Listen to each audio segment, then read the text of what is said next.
তবে আমাদের কথা হচ্ছে একটাই, আমাদের যারা চাকরি করছেন 27 বছর যাবৎ তারা যেন বেকার না হয়ে যান। 27 বছর ধরে কাজ করছি, আমরা ছিলাম, আমরা আছি, আমরা যেন সেবাটা দিয়ে যেতে পারি সবাইকে। আমাদের মূল দাবি হচ্ছে আমরা এখন যে প্রকল্পে কাজ করছি urban primary health care project, এই প্রকল্পটা 98 সালে শুরু হয়েছে, এখন পর্যন্ত যদি আমরা ধরি প্রায় 27 বছর প্রকল্পটা রান করছে। কিন্তু বর্তমানে আমরা একটা হুমকির মুখে পড়েছি।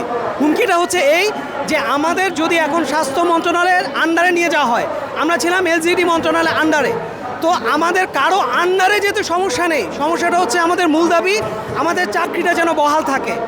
আমরা আজকে 27 বছর যাবৎ এখানে চাকরি করছি, কিন্তু আজকে এমন অবস্থায় এসে যেন এমন কোনো পরিস্থিতিতে না পড়ি যাতে আমাদের এই যারা চাকরি করছেন প্রায় 4300 আরও কিছু মানুষ, ওনারা বেকারত্বের হুমকিতে না পড়েন।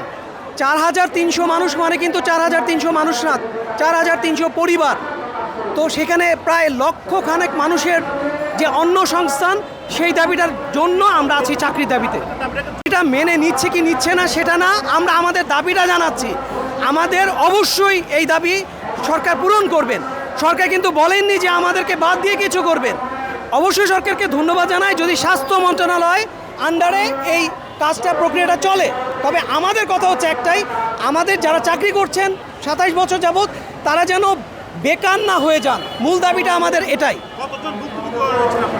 হ্যাঁ, আমরা খুব আশা করছি ভুক্তভোগী হব না, কিন্তু ভুক্তভোগী না হলে তো আজকে আমরা এখানে না। আমরা এভাবে যদি বলি, সারা বাংলাদেশের যারা আরবান প্রাইমারি প্রজেক্টে কাজ করছে তারা সবাই এখানে দাঁড়িয়েছে।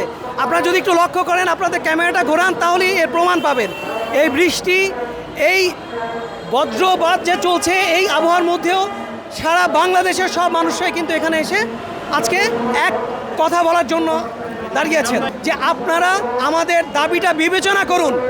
আমরা কখনো বলছি না যা হচ্ছে যা হবে, সেই কিছু কিছু জিনিস ভুল বোঝানো হয়েছে, সেই ভুল বোঝানোটাও আমরা আমাদের এই দাবিতে বলে দিব যে কী জিনিসটা আমাদেরকে ভুল বুঝিয়েছেন।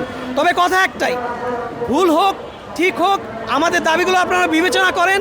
দাবি হচ্ছে এটাই, খুব সহজ একটা দাবি।